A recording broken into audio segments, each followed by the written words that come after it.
This boy was a little messed up. After constantly watching his father slaughter chickens, he developed a strange obsession, collecting animal corpses and carefully sealing them in glass jars, just so he could admire them alone. But one day, his secret hobby was discovered. His father, horrified and enraged, beat him mercilessly, suspending him by ropes. And so it went from childhood to adolescence. The beatings never stopped, until one day the boy had enough. He strangled his father to death with a clothesline. From that moment on, a monster was unleashed. During a break in dance class, a feather drifted in front of a little girl. Curious, she followed it and never came back. Her parents searched like mad, but it wasn't until the next day that her body was found, just a short distance from the classroom. This wasn't the first time the town had been rocked by murder. A similar case had occurred just last month. Leading the investigation was Officer Faria. As a single mother, she was devastated, swearing she'd hunt the killer down no matter what it took. But the case was a nightmare. The murderer didn't follow any pattern, choosing victims seemingly at random. That made things even harder for the police. Their only hope lay in the forensics lab,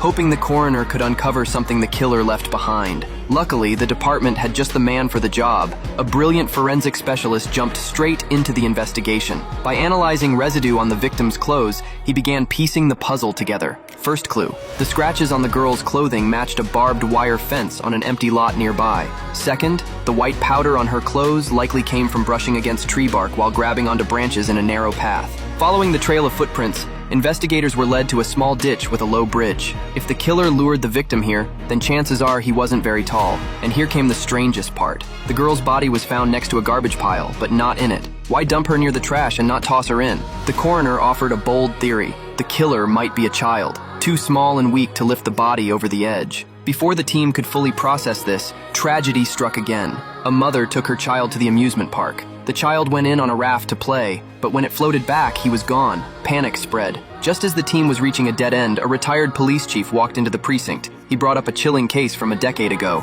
Same kind of victim, same kind of disappearance. But that case? It became a stain on India's justice system. To this day, it remained unsolved.